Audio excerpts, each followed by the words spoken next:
Pessoal, muito bem-vindos para a nossa discussão sobre o acidente vascular cerebral isquêmico.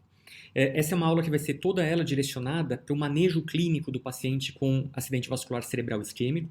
Lembrando que o nosso grande foco nessa aula vão ser os acidentes vasculares do território carotídeo. A gente não tem ainda muita evidência, alguns estudos, o BAOC e o Attention mais recentemente, eles têm mostrado alguns dados com relação às isquemias do território vértebro-basilar.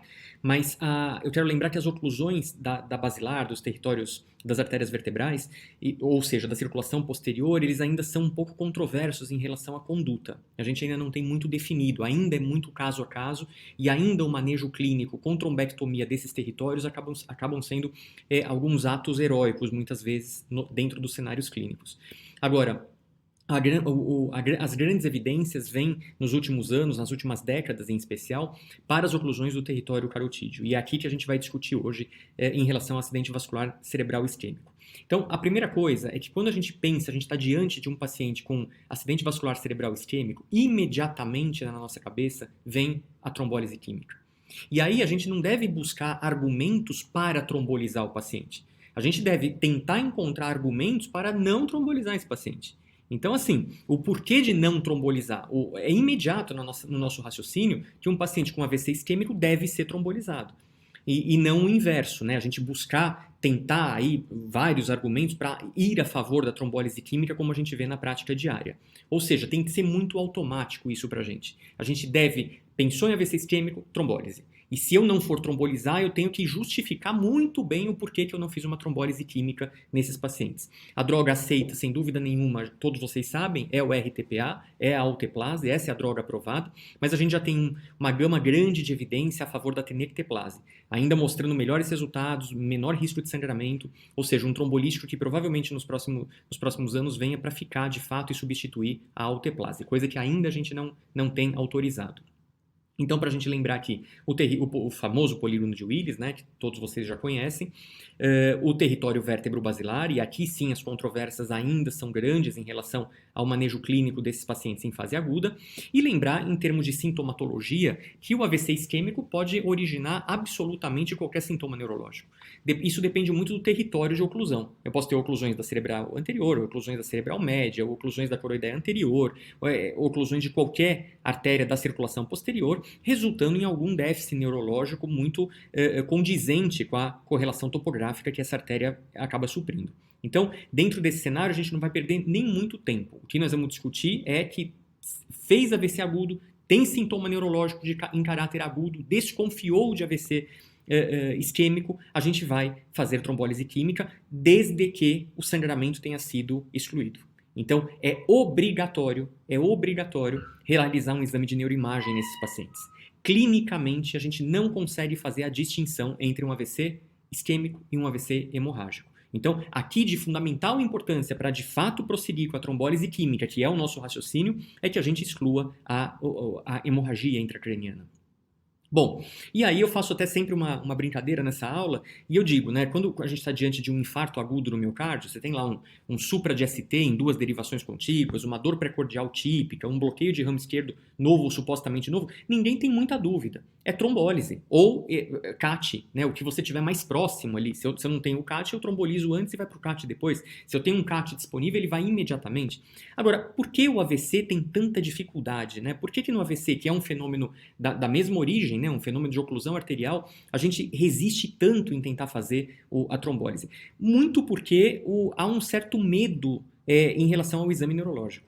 Quando você faz o exame clínico do paciente, aplica a escala do NIH, muitos médicos ainda ficam um tanto receiosos. Será que eu fiz certo? Será que eu estou pontuando certo? E se eu indicar uma trombólise que poderia não ser indicada e esse paciente evoluir com uma complicação hemorrágica, né? Eu só quero lembrar um detalhe nesse ponto, que os pacientes que não têm um AVC de fato, né, que seja um MIMIC de AVC, ou seja um quadro conversivo, um quadro de uma origem psiquiátrica, alguma coisa que simule um AVC, quando você opta por trombolizar esse tipo de paciente, porque o NIH deu elevado e porque você suspeita de uma lesão arterial, de fato uma oclusão arterial, a chance de ter uma complicação é muito pequena. Então, vale sim o risco de você indicar uma trombólise, né, num paciente que tem um déficit agudo neurológico, para não perder a janela terapêutica, a janela de oportunidade. Porque caso contrário, caso seja de fato um AVC isquêmico e você não trombolizou, você perdeu a grande janela de oportunidade para recuperação, para o prognóstico desses pacientes.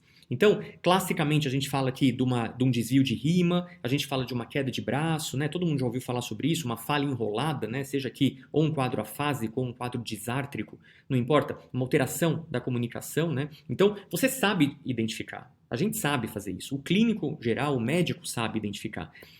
A grande questão é o medo, né? É o medo de tratar. E o medo de tratar justamente vem porque você não confia no seu exame neurológico.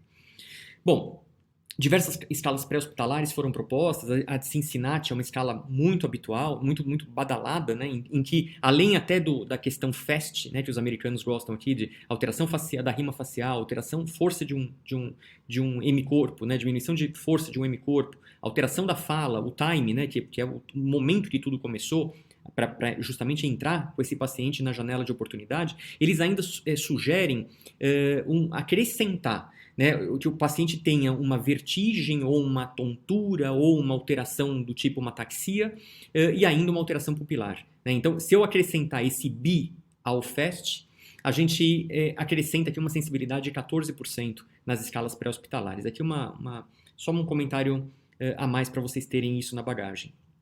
Bom, com relação ao impacto, à prevalência do AVC, eu não preciso nem comentar aqui, né? Diante do cenário das grandes doenças que matam os indivíduos, as doenças cardiovasculares e cerebrovasculares estão em primeiro lugar. E aí o número é assustador. 1 em cada 4 vão ter um AVC.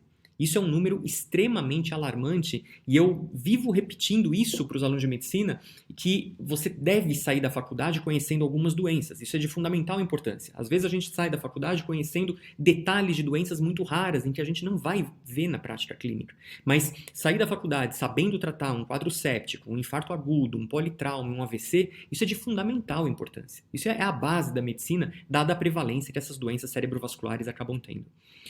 A grande maioria são AVCs isquêmicos, como eu mencionei, né, 80%, 85%, e os AVCs hemorrágicos, sejam eles intraparenquimatosos, né, a gente já sabe até um perfil de sangramento para suspeitar de um AVC hemorrágico hipertensivo. A gente sabe que se o sangue estiver na região dos núcleos da base, do tálamo, da ponte, do cerebelo, é muito típico que isso tenha sido originado por um pico hipertensivo. Portanto, a hipertensão seria a grande responsável. E ainda a gente tem uma porcentagem das hemorragias subaracnoideias, que, né, vocês vão se lembrar das MAVs em indivíduos mais jovens, né, as malformações arteriovenosas, como os aneurismas cerebrais, quando eu tenho um indivíduo com idades um pouco mais avançadas. Ou seja, compondo então os quadros hemorrágicos. Mais uma vez, não é possível clinicamente fazer a distinção de AVC hemorrágico, de AVC isquêmico. Portanto, não podemos tratar os pacientes sem antes ter visto uma tomografia de crânio. Isso é de fundamental importância no manejo clínico desses indivíduos.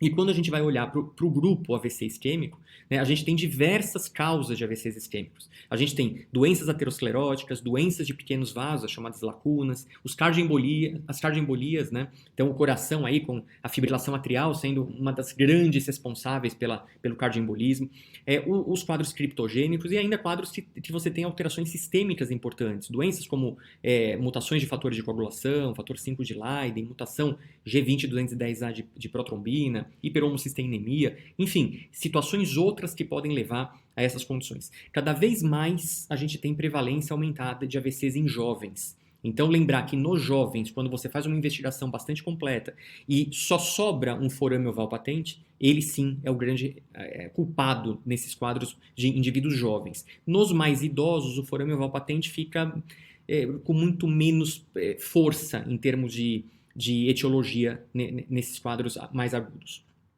Bom, vocês já devem conhecer também a escala do Toast. O que é o Toast, né? O Toast é aquela escala que a gente usa, é uma das, né? Tem diversas escalas que a gente poderia utilizar, mas no Toast a gente tenta buscar qual é a etiologia, qual é a causa do AVC isquêmico. E aí eu faço uma brincadeira aqui e eu falo, olha, pensou em AVC, você tem um telefone do AVC, 245-523. O que quer dizer esse telefone? Até os 45 anos, o Toast 2 é a principal causa, cardioembolia, o Toast 4, doenças sistêmicas, e o Toast 5, os idiopáticos. Depois dos 45 anos, 523, o principal caos são as idiopáticas, as cardioembolias e as lacunas. Então, uma vez que você pensou em AVC e você quer lembrar da prevalência do AVC, guarda aí, 245-523. Esse é o telefone do AVC e aqui a escala de Touch para a gente lembrar dos principais mecanismos que vão levar ao acidente vascular cerebral isquêmico. E agora sim, indo direto ao ponto de tratamento, agora que a gente fez essa discussão inicial sobre a própria doença, a grande questão é, você está preparado para receber um paciente com AVC? Você saberia os passos diante de um paciente neurocrítico para manejar um AVC isquêmico de forma bastante rápida, bastante precisa, sem grande desespero, sem drama? Vamos tentar fazer isso, vamos tentar organizar isso. De uma forma inicial, eu trago um dogma dentro das neurociências, né? O dogma diz pra gente que tempo é cérebro. Só que isso foi dessa forma, o tempo é cérebro. Hoje a gente considera muito uma outra forma de abordagem, levando em conta a perfusão. E é isso que eu vou mostrar para vocês nessa discussão dessa aula que é dividida em duas partes, na verdade. Primeira ferramenta que eu quero trabalhar com vocês, o NIH. Né? Essa é a ferramenta. Aqui a gente não vai usar a escala de coma de Glasgow. A escala de coma de Glasgow foi uma escala definida para o trauma, para o politraumatizado, para o TCE, para o trauma raquimedular. Aqui não. Aqui eu estou diante de um fenômeno vascular isquêmico. Né? Então, aqui eu vou usar a minha escala, que foi uma escala preconizada do NIH, é uma escala grande, com 11 itens, né? Sendo ainda alguns itens subdivididos, como o item 1, 1A, 1B, 1C, que vai de 0 a 42 pontos. Então, os grandes itens que a gente avalia aqui é nível de consciência, né? O paciente acordado, o paciente sonolento, o paciente sonolento e desorientado, né? O paciente comatoso, aqui eu estou falando nível. 2 perguntas que eu faço para esse paciente sobre qual é o mês que a gente está, qual é a idade do paciente. 2 comandos que a gente pede, apertar mão, abrir e fechar olhos, né? Cuidado com mão parética, né? Para não confundir e acabar pontuando algo que seja de outro cenário. Melhor olhar conjugado, aqui a gente só vai testar o olhar horizontal, a gente não testa o olhar vertical, por uma definição. Né? Eu não digo que essa escala do NIH é um exame neurológico propriamente dito. Ele é simplesmente uma escala, ele é uma ferramenta. E como toda ferramenta, tem suas falhas. Mas aqui a gente precisa aplicar da melhor forma possível para conseguir ter uma intercomunicação entre os examinadores de uma forma um pouco mais precisa. Os campos visuais, aqui sim a gente testa os 4 campos de cada olho, né? Quadrantanopsias, hemianopsias, a gente acaba pegando esses déficits. A paralisia facial, né? E aqui lembrem-se que a pontuação máxima acaba sendo para uma paralisia facial periférica, né? Então quando toda a face está paralisada, aí sim você dá uma pontuação maior. Isso é justificável pelas lesões de tronco, na verdade. O NIH ele preconiza que quando você tem uma lesão de tronco, você tem uma pontuação maior. Então ele imagina que aqui você pegou o núcleo do sétimo, que está lá na ponte, aí sim você pontuaria mais por causa disso. Então é por esse motivo que a paralisia facial periférica acaba tendo uma pontuação maior do que a própria central. Uma outra coisa interessante é que na escala do NIH a gente pontua todos os déficits que a gente enxergar. Né? Então, mesmo que o paciente tiver um déficit prévio, ele é pontuado da mesma forma quando você aplica o NIH numa fase aguda. A força, né? Então, tanto para braço quanto para perna são testadas. As ataxias, né? Então, índex nariz, calcanhar, crista tibial, isso é o padrão que a gente acaba fazendo. A sensibilidade geralmente é a dolorosa tátil, né? A linguagem, as disartrias e a síndrome da heminegligência, né? Em que a gente vai testar basicamente a extinção desses pacientes. A extinção tátil, a extinção visual e a extinção auditiva. Então, dentro desse cenário, eu faço alguns comentários para vocês sobre a escala do NIH. A gente vai ter uma aula direcionada, tem uns 30 minutinhos aí que eu fiz uma gravação sobre como aplicar a escala do NIH. Vale a pena, porque em alguns cenários clínicos isso pode gerar alguma confusão. Bom, primeiro ponto, a escala do NIH é preconizada para qualquer profissional da área da saúde. Né? Não é exclusiva dos médicos. Então, um fisioterapeuta, um enfermeiro, um auxiliar poderia aplicar a escala do NIH da mesma forma que os médicos. Os déficits prévios, eles devem ser pontuados, a gente deve lembrar disso. É uma escala padronizada, não é um exame neurológico clássico, e é justamente esse um ponto muito interessante. Entre os neurologistas, há uma maior divergência entre a pontuação do NIH. Por quê? Porque o neurologista ele vai tentar refinar um pouco mais o exame neurológico e aí a pontuação acaba alterando. Então não é para fazer um exame refinado nesse momento. Quando você está aplicando a escala do NIH, é para seguir exatamente o que é preconizado e não extrapolar para um exame um pouco mais completo, que seria realizado por um neurologista. Outras coisas que eu chamo a atenção no momento da aplicação é que alguns itens são considerados não testados, não testáveis, né? Então, por exemplo, força de membro superior, força de membro inferior, ataxia, extinção, isso poderia ser não testável. Né? Então, a gente acaba não fazendo esse tipo de classificação, eu ponho lá não testável, por uma barreira, por um déficit neurológico. Só se eu tiver uma barreira mecânica. Por exemplo, eu digo que o paciente é não testável para disartria quando ele está entubado, porque eu tenho uma barreira mecânica prejudicando. Tá? Não porque ele está disártrico a ponto de não conseguir falar. Aí eu vou pontuar, porque seria uma pontuação neurológica. Quando ele tem uma amputação, por exemplo, né? Uma amputação é não testável. Ele tem ausência do membro, e não por uma fraqueza a ponto de estar plégico. Paciente cego ganha ponto, ganha 3 pontos. Né? Ah, mas essa cegueira já tem nesse paciente, não importa. Você vai pontuar aquilo que você está vendo, tá certo? O olhar conjugado, a gente sempre testa o horizontal, não é testado o vertical na escala. A paralisia facial, eu já falei para vocês. Quando eu vou fazer o teste da manobra estendida dos braços, a palma da mão está para baixo, o que é uma divergência em relação ao exame clássico neurológico, em que eu quero pegar uma queda em pronação, muitas vezes. Tá? Os membros são testados de forma isolada, então isso também pode diferir um pouco do exame mais clássico. Nervos cranianos isoladamente alterados, como terceiro, quarto e sexto, a motricidade ocular extrínseca, eu dou 1 ponto para o paciente. Os pacientes em coma, obviamente, eles não vão ter linguagem, né? Então eles ganham 3 pontos já na linguagem, mais 2 pontos de disartria. Claro que essa linguagem eu considero um mutismo, né? Uma afasia global ou mesmo mutismo. Quando ele for pontuado dessa forma, né, por causa do estado comatoso, também a disartria acaba sendo pontuada em 2. Bom, alguns comentários interessantes para vocês lembrarem. Ataxia e extinção heminegligência, eu só pontuo se eu vir o déficit acontecendo. Então, isso é muito interessante. A ataxia, por mais que o paciente não consiga fazer o índice nariz por qualquer motivo, por exemplo, falta de colaboração dele próprio, ele não quer fazer o índice nariz ou calcanhar crista tibial, eu não pontuo. Eu só pontuo se eu enxergar a ataxia acontecendo. Esse é um item interessante. A mesma coisa para extinção heminegligência, para extinção tátil, auditiva e visual. Por outro lado, eu sempre dou pontuação máxima, mesmo que o paciente não queira colaborar, em relação a campo visual. Ah, o paciente não ajuda, ele não abre o olho. Você não consegue identificar se ele tem perda de campo ou não. Pontuação máxima. Ah, não, ele não fala. Chegou para mim, ele está mudo, ele não abre a boca, ele não se comunica, seja porque ele não quer, seja porque tem um déficit neurológico. Pontuação máxima. Para linguagem e para disartria. E aqui, finalmente, os itens que eu considero não testáveis, né? Força para membro superior, força para membro inferior, seja por amputações, muitas vezes, né? As ataxias, então, ou o paciente não colabora com você, ele não quer executar, então eu posso considerar não testável, né? Uma incompreensão do próprio movimento.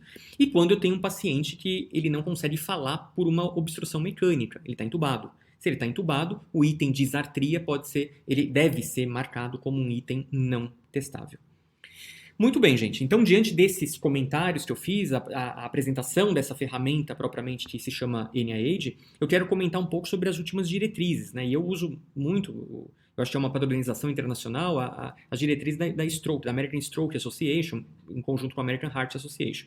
Então, alguns itens são bastante interessantes nas novidades lançadas aqui nesse último update em 2019, em que eu quero fazer um destaque especial que ele fala, né, sobre o NIH baixo, né? E aquele paciente, então, quando o NIH vem acima de 4, né, a gente sabe que é um paciente que vai sofrer trombólise, independente de qual déficit seja. Agora, tem, na verdade, na literatura, uma discussão sobre NIHs baixos. Aquele NIH abaixo de 4, que não seja por afasia, se for por afasia, comprometimento de linguagem, não resta dúvida, a trombólise está indicada.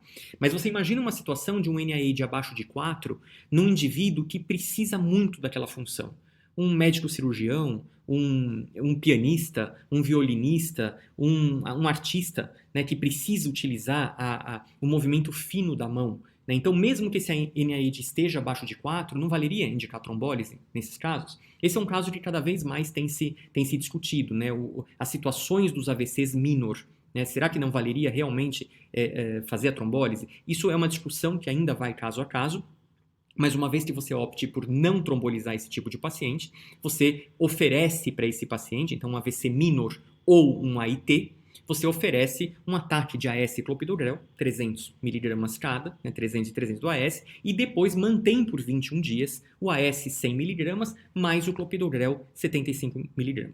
Por que 21 dias? Porque é justamente a maior taxa de recorrência. É o período de maior risco que esses pacientes acabam tendo. São os 21 dias pós-ictus. Tá? Isso vale para um AIT, para um AVC minor.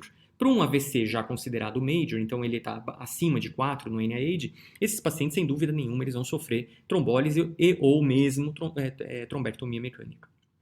Então, o que eu fiz aqui com vocês agora foi dividir em 4 atos o nosso atendimento de fase aguda do AVC isquêmico. O primeiro ato é a recepção desse paciente na sala de emergência. Esse paciente tem que ser triado, ele tem que ser bem triado, vermelho geralmente, ele vem para a sala de emergência. 2 acessos venosos, é colhido exames laboratoriais, no momento que você punciona o acesso. Laboratórios, inclusive a troponina, é bastante interessante. Lembre-se daquela cardiomiopatia de Takotsubo, em que você pode ter uma disfunção miocárdica em decorrência do drive adrenérgico. Isso acontece mais nas HSAs, mas em AVCs de grande monta também você pode ter algum grau de comprometimento miocárdico. Então, valeria a pena fazer uma troponina inicialmente. A glicemia é de fundamental importância para você afastar um mimic de AVC. Lembra que hipoglicemia pode simular, sim, quadros focais, tá certo? E aí sim aplicar a escala do NIH, os sinais vitais e tudo mais. A grande ideia que a gente traz nesse primeiro momento do manejo desses pacientes com suspeita de acidente vascular cerebral isquêmico é não reduzir a pressão arterial. Gente, aqui, assim, fica óbvio a questão de salvar a zona de penumbra. A pressão arterial desses pacientes geralmente vem elevada, e ela só está elevada justamente para manter fluxo, manter perfusão da zona de penumbra. Então, o que eu não devo fazer nesse paciente, em hipótese alguma, é tirar o mecanismo de proteção. Portanto, baixar essa pressão de forma muito abrupta. Então, aqui eu vou tolerar, sim, por 48 horas, muitas vezes, até 72, uma pressão de 220 por 120, caso eu não opte pela trombólise. Se eu optar por trombolizar esse paciente, eu preciso baixar essa pressão a 185 por 110, para iniciar a trombólise, o bolus do trombolítico.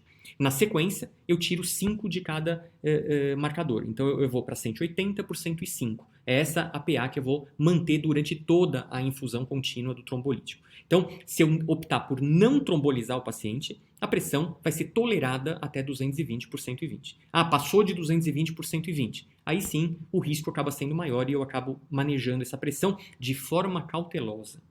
A gente trata como uma urgência hipertensiva. Eu vou manejar 15% dessa pressão em 24 horas. Eu vou baixando muito devagarzinho. Não é para jogar essa pressão lá para 120 por 80, porque você perde a penumbra desses pacientes. É isso que os guidelines trazem para a gente. Não há nenhum benefício em você reduzir abruptamente essa pressão. Isso vai ser manejado como urgência hipertensiva. Essa é uma nova recomendação que foi feita nesse último guideline. Com relação à neuroimagem, que é o nosso segundo ato. Então, o primeiro ato, a gente não fez a bobagem de mexer em pressão arterial de forma abrupta, a gente recepcionou esse paciente, a gente já tem acessos venosos, a gente já está com o NIH feito. E aí a gente vai ter diversas modalidades de imagem que podem ser utilizadas. A TC de crânio, sem dúvida nenhuma, é a imagem mais habitual, é o arroz com feijão do neurologista. A gente precisa de uma TC simples a princípio. Os protocolos em hospitais mais elaborados e atualmente tem sido que você não realize apenas a TC de crânio. Que faça a TC de crânio, mas complemente com angio-TC de crânio e cervical. E aqui está o grande pulo, gente. A gente tem muito jovem, por exemplo, que sofrem AVC por dissecção.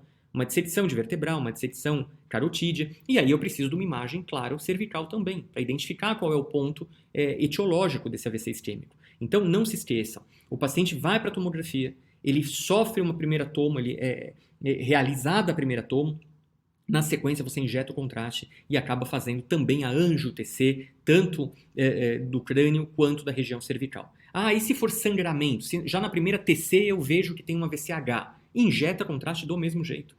Até porque, dentro daquela própria área hemorrágica, você pode ver alguns sinais brilhantes, aqueles bright spots, que você... bright spot sign, que você tem sinais de que aquele hematoma tem tendência à expansão nas próximas horas. Então, você pode manejar de uma forma ainda mais aguda a pressão arterial nos pacientes com AVCH.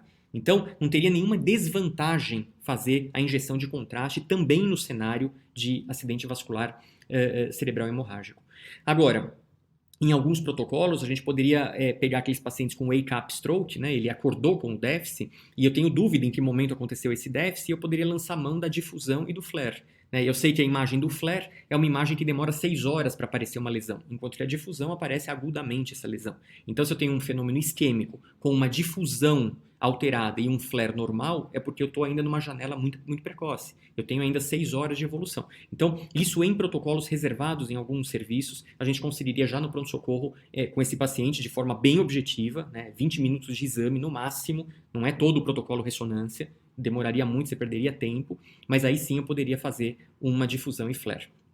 Agora, dentro do cenário mais habitual que a gente tem, o mais comum, né, é a TC com anjo-TC crânio-cervical. E dentro desse contexto, eu tenho a escala do Aspertis. Né? O Aspertis nada mais é do que uma escala radiológica que vai acabar avaliando os territórios cerebrais, mostrando para mim que eu tenho realmente um paciente que ainda não tem lesão, então ele tem um Aspertis 10, paciente nota 10, paciente bom, é um paciente que não tem lesão. O cérebro está íntegro, está intacto, eu não tenho hipodensidade em local algum.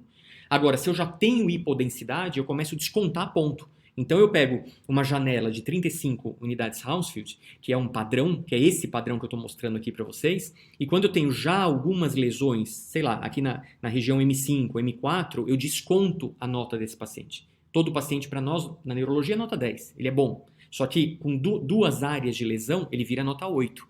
Né? Então o Aspertis começa a cair, mostrando que eu tenho sim já um grau de comprometimento parenquimatoso visível na neuroimagem.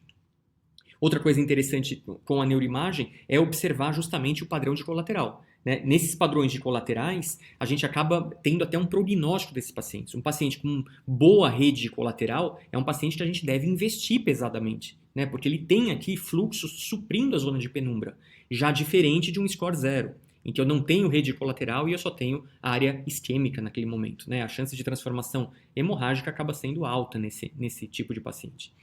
Uma curiosidade para vocês saberem é que existe um Aspertis para circulação posterior. Né? É muito pouco usado na prática, muito pouco comentado na prática, mas só para vocês terem uma ideia, para ficar bastante completo, que quando eu tenho acometimento, por exemplo, do mesencéfalo, eu dou 2 pontos para o paciente. Em qualquer ponto isquêmico do mesencéfalo, ele ganha 2 pontos. A mesma coisa para a ponte, a mesma coisa dessas duas estruturas aqui do tronco encefálico, estruturas nobres, portanto, né? Isquemiei ponte, isquemiei mesencéfalo, não importa o tamanho, ele ganha 2 pontos. Isquemiei hemisfério cerebelar, um lado 1 ponto, outro lado 1 ponto. Isquemiei lobo occipital, 1 ponto para cada lado. Isquemiei região talâmica, 1 ponto para cada lado. Ou seja, 2 de mesencéfalo, 4 com ponte, 5 com hemisfério cerebelar cada um, então 5, 6, 7, 8, 2 hemisférios, 2 lobos occipitais, 9 e 10, os 2 tálamos. Então também é uma escala otimista, também é uma escala que o paciente já sai com nota 10 e você vai descontando à medida que você vai enxergando a lesão. Passamos para o terceiro ato. Recepcionamos o paciente, neuroimagem, agora sim trombólise. Não tem dúvida, gente, que a gente precisa trombolizar esse paciente. É tratamento. Não fiquem felizes em dar AS para o paciente estatina. Isso não resolve o problema do paciente. Isso faz uma profilaxia secundária. Né? O tratamento de fase aguda, sem dúvida nenhuma, é trombólise. E aí a gente tem uma lista de indicações, de contraindicações e assim por diante. Só por uma curiosidade, esse tratamento com trombólise, desde 1995 já foi aprovado. Já saiu aqui o famoso estudo do grupo do NINDS, né, que mostrava pra gente o benefício em você fazer o uso dos trombolíticos. Os diversos estudos que vieram depois, eles simplesmente carimbaram, chancelaram o tratamento com o RTPA. Então, não tenho que ter dúvida sobre isso. Chegou o paciente com AVC isquêmico, gente, é trombólise. E se você não trombolizar, você tem que explicar muito bem o porquê você justifica uma não trombólise num paciente com AVC isquêmico. Seja por janela estourada, seja por alguma contraindicação clínica, que cada vez mais são menos. Né? Então, cada vez mais a gente tende a trombolizar e não contraindicar um trombolítico. A janela é super importante, isso sim, 4 horas e meia é o que a gente tem. A dose do trombolítico é a de 0,9 miligramas por quilo. Isso é feito um bolus intravenoso com 10% dessa dose em 1 minuto e o restante em 59 minutos. Então, portanto, ele fica sendo tratado por 1 hora. Esse bolus é ideal que ele seja feito já depois da primeira tomografia.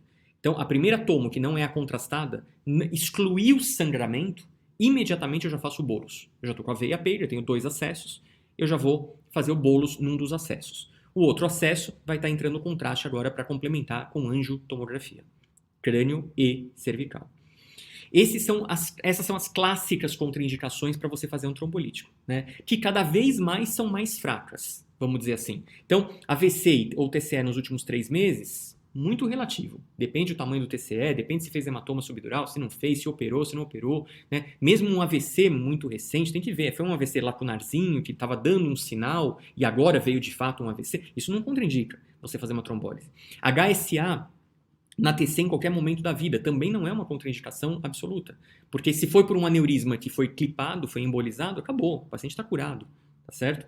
Sangramento ativo, aí sim, né, é de se justificar, o paciente está com hematêmese, né, está sangrando pelo trato urinário, aí realmente o risco acaba sendo grande. Neoplasia intracraniana, sim, é uma contraindicação que a gente tenta obedecer pela friabilidade do tecido, né, o tecido neoplásico ele é muito friável, ele tem uma predisposição à transformação hemorrágica. As endocardites infecciosas, a mesma coisa, né? Você faz um processo de endotelite e aquilo predispõe aos aneurismas micóticos, né? Aqueles aneurismas mais distais, então a chance de transformação hemorrágica acaba sendo um pouco maior quando você tem a suspeita das endocardites infecciosas. PA, a gente deve acertar a pressão para começar o trombolítico, né? Abaixo de 185 por 110 e depois mantendo 180 por 105. Claro que um paciente hipoglicêmico tem que ter sua glicemia corrigida antes de você iniciar o trombolítico.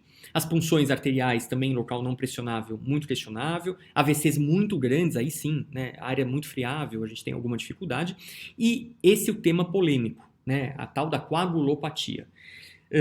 Preciso ou não preciso esperar plaqueta, esperar um coagulograma para começar a trombolizar? Não precisa.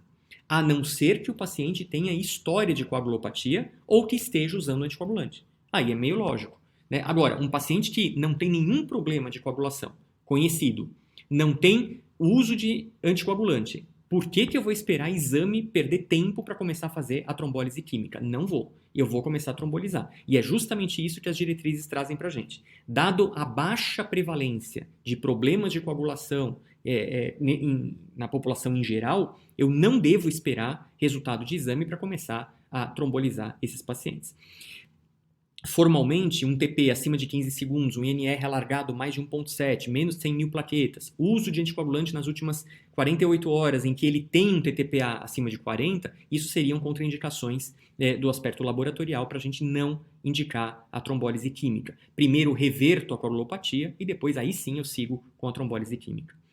Aqui alguns cuidados que eu já mencionei com vocês, né? Claro, neurocheck nesses pacientes de 15 em 15 minutos, PA, nível de consciência, ou seja, o padrão geral de monitorização é um paciente de sala de emergência que depois, na sequência, vai para terapia intensiva, né? Esse paciente jamais fica em enfermaria.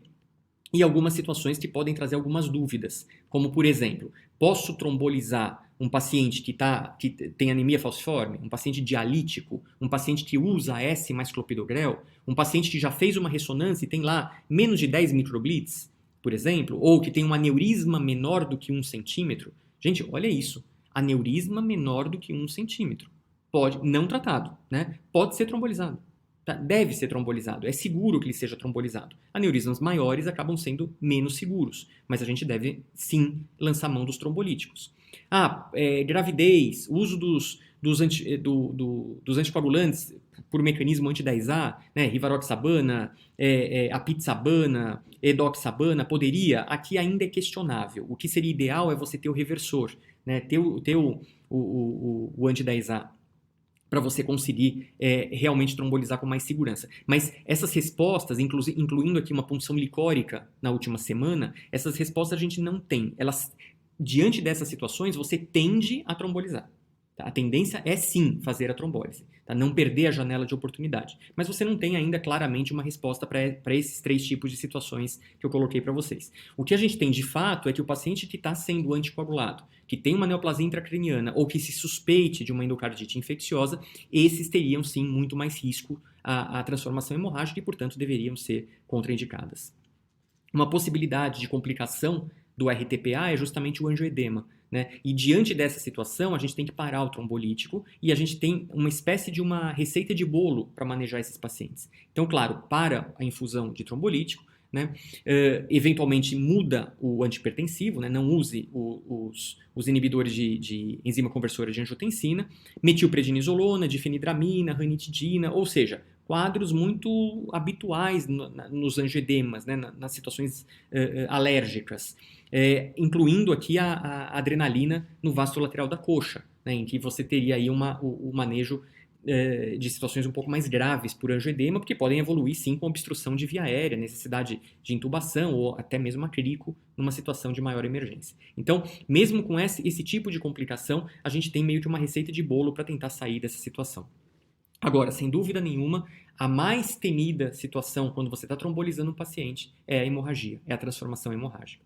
Então, mais uma vez, se você está trombolizando esse paciente e ele tem algum sinal de piora, isso pode ser por dois motivos, né? Você está trombolizando, aquela área isquêmica está aumentando, o edema está aumentando e está tendo uma maior repercussão neurológica. Ou não, ou eu estou tendo realmente um quadro hemorrágico. Nesse momento, você para a infusão, essa é a orientação. Você pede um coagulograma, uma tipagem ABO-RH, fibrinogênio, né? Leve esse paciente para tomografia sem contraste. Agora, eu não preciso contrastar nada, eu quero ver se teve sangue ou não teve sangue. Se por acaso chegou na tomo e esse paciente fez a tomo e não tem sangue, volta com esse paciente e continua a trombólise. Ele está piorando simplesmente pela evolução do quadro obstrutivo arterial. Agora, se tiver qualquer sinal de transformação hemorrágica, né, seja o que for, seja uma raja de sangue dentro da área isquêmica friável, você para o trombolítico. Né? E aí a gente para o trombolítico e tem aqui, de novo, uma outra receita de bolo, cria o precipitado, 10 unidades aqui em 10 a 30 minutos. Fibrinogênio a gente acaba repondo se estiver abaixo de 200. Né? O ácido tranexâmico acaba sendo uma opção, assim como o ε4 aminocaproico, e chamar a neurocirurgia para fazer uma avaliação de possibilidade de drenagem desses hematomas. Tá certo? Então, isso acaba sendo para a gente meio que uma receita de como manejar uma situação hemorrágica. Dentro das classificações de hemorragia pós-trombólise, a gente tem o estudo do ECRAS, que traz para a gente infarto hemorrágico, né, tipo 1, né, em que eu só tenho rajinhas de sangue na área isquêmica, o tipo 2, em que eu formo realmente uma área maior, e os hematomas parenquimatosos, tipo 1 e tipo 2. O tipo 1 é um hematoma que ainda está dentro da área isquêmica, e o tipo 2, que é do mal, esse sim é maligno, tá? Que ele passa da área isquêmica. Ou seja, o hematoma acaba sendo maior do que a própria área isquêmica. Esse sim tem uma relação com maior gravidade e aumento da mortalidade. Tá certo? Esses outros não. O hematoma parenquimatoso tipo 1 não. Os infartos hemorrágicos tipo 2 e tipo 1 também não. Mas lembre-se, se você parou a trombólise e foi para tomo e há algum tipo de apresentação desses aqui que eu estou mostrando, você para a trombólise. Ela não é continuada diante desse cenário, porque você teve uma piora clínica junto com o aparecimento de algum tipo de sangramento. Certo? E por fim, o último ato, né, os cuidados pós-trombólise. Né? Nesses cuidados pós-trombólise, a gente tem algumas coisas para lembrar. Então, por exemplo, antiagregante plaquetário, AS. Quando que eu começo o AS nesses pacientes? Em geral, a gente começa depois de 24 horas. Agora, tem um estudo que foi feito lá em Seul, na verdade, um estudo coreano, que mostrou que após 90 minutos, você teria uma certa segurança já para fazer o AS. De forma protocolar, a gente aguarda 24 horas para fazer o uso de antiagregação depois da trombólise química. A mesma coisa vale para a passagem de sondas, para invadir esse paciente. Seja uma sonda vesical de demora, seja uma sonda de alívio, seja uma sonda nasoenteral, porque se você tiver lesão mucosa e isso começar a sangrar, é muito sangramento. Você vai ter muita dificuldade de hemostasia nesses quadros.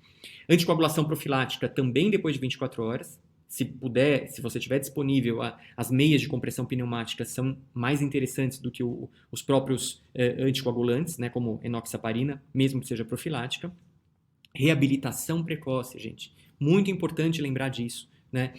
O paciente tem que ser submetido à fisioterapia contínua, o máximo possível, já para começar uma reabilitação após as 24 horas. E não se esqueçam dos quadros emocionais, né? da parte emocional. É um paciente que está no seu auge, muitas vezes, da sua produtividade e que se depara imediatamente de fase aguda com um déficit neurológico em que pode gerar uma sequela permanente. Então, esses pacientes devem ser observados também no aspecto emocional, eventualmente com acompanhamento psicoterápico, psicológico ou mesmo psiquiátrico e iniciado eventualmente um antidepressivo. Lembrar que os edemas cerebrais, dado pelo AVC isquêmico, são edemas citotóxicos, são edemas por parada da bomba de sódio e potássio ATPase. Isso não resolve com corticoide. Então, por mais que você tenha aquela sedução de tentar dar uma dexametasona para tentar reduzir edema, não é o que vai resolver o problema. Muito pelo contrário. Quando eu uso o corticoide nesses pacientes, o que acaba acontecendo é que eu pioro a mortalidade, eu aumento a mortalidade, já até mesmo pelo seu efeito imunossupressor que ele acaba tendo. Então, não é para usar corticoide para edema citotóxico. Isso é uma definição que a gente já tem bastante clara para esses pacientes. Então, pontos que eu quero destacar. Não espera plaqueta, não espera coagulograma para iniciar fibrinolítico se ele não tiver história que justifique esse tipo de coisa. RTPA e AS, quanto que eu espero? Espero 24 horas. Né? Tem um estudo aqui da Coreia, um centro em Seul, que fez essa análise e viu que a partir de 90 minutos poderia já ter alguma segurança, mas a gente, por precaução, espera 24 horas. Quanto que eu mantenho a PA? Depois de uma trombectomia. Essa é uma outra coisa muito interessante que a gente ainda não discutiu. Mas quando esse paciente for submetido à trombectomia, esse paciente tem mais segurança para manter uma PA mais baixa. Né? Porque, claro, você reperfundiu. Quando você abre a trombectomia, você acaba reperfundindo e aí não teria sentido nenhum eu tender a manter essa PA tão liberada quanto naqueles casos em que eu não faço a trombectomia e eu ainda dependo de circulação colateral. Tá certo? Então, uma vez que você faz a trombectomia mecânica, e aí tem indicações muito claras, né? Um trombo proximal de carótida interna, um trombo proximal de cerebral média, no segmento M1, aí sim, depois que eu abrir, eu posso deixar essa PA mais normotensa, vamos dizer assim, porque eu já tenho fluxo novamente nessa região. Agora, e nas situações dos infartos malignos? Né, aqueles infartos em que eu tenho uma grande área necrótica, né, seja que olha essa evolução da cerebral média, né, sendo ocluída e aqui evoluindo com um edema muito importante. Né? Então aqui eu tenho em que as diretrizes mostram para a gente que uma solução hiperosmolar, né, um manitol, por exemplo, poderia ser considerado. Da mesma forma que uma hiperventilação transitória, mantendo aí uma PCO2 de 30, 34, de forma transitória poderia ser útil. Agora, o que é muito importante, são terapias ponte. São terapias para aguardar a intervenção da neurocirurgia. Né? Hipotermia, uso de coma barbitúrico, a gente sabe que não é uma boa, né? Isso piora ainda, diminui o metabolismo cerebral, isso pode ainda piorar a isquemia, mas essas terapias com hiperventilação, essas terapias osmóticas, elas ganham tempo para uma intervenção definitiva. Que intervenção? Uma craniectomia descompressiva. Tá? Então aqui sim eu vou lançar a mão da craniectomia descompressiva. Mais uma vez, corticoide nesses cenários de isquemia de infartos malignos não resulta em nada. Muito pelo contrário, eles são considerados malefícios, má prática médica. Então não é para usar corticoide nesse cenário. É sim para usar craniectomia descompressiva. Tá? E aí, dentro desse cenário, um cenário mais neurocirúrgico, né, a gente ainda não tem muita definição em que tipo de paciente isso teria benefício. O que a gente tem como racional é que pacientes, claro, mais jovens, em que apresentam uma piora neurológica mais aguda, dentro de 48 horas, eles têm um melhor benefício da craniectomia.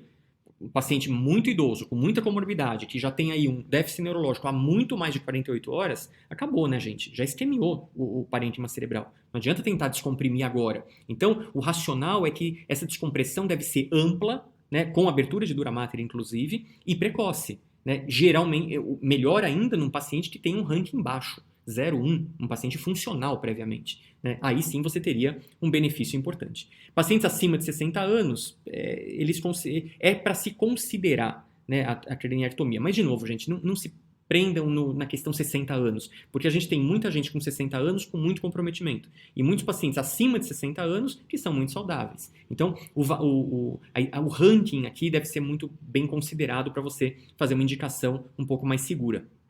A ventriculostomia, ela é indicada, sim, a DVE, né, para aqueles pacientes que têm uma hidrocefalia aguda, né, isso a gente já sabe, né, e muitas vezes em conjunto, né, você já faz uma craniectomia descompressiva e já passa uma DVE depois nesses pacientes que vão evoluir com hidrocefalia obstrutiva. Então isso é interessante para a gente lembrar, esses procedimentos propriamente.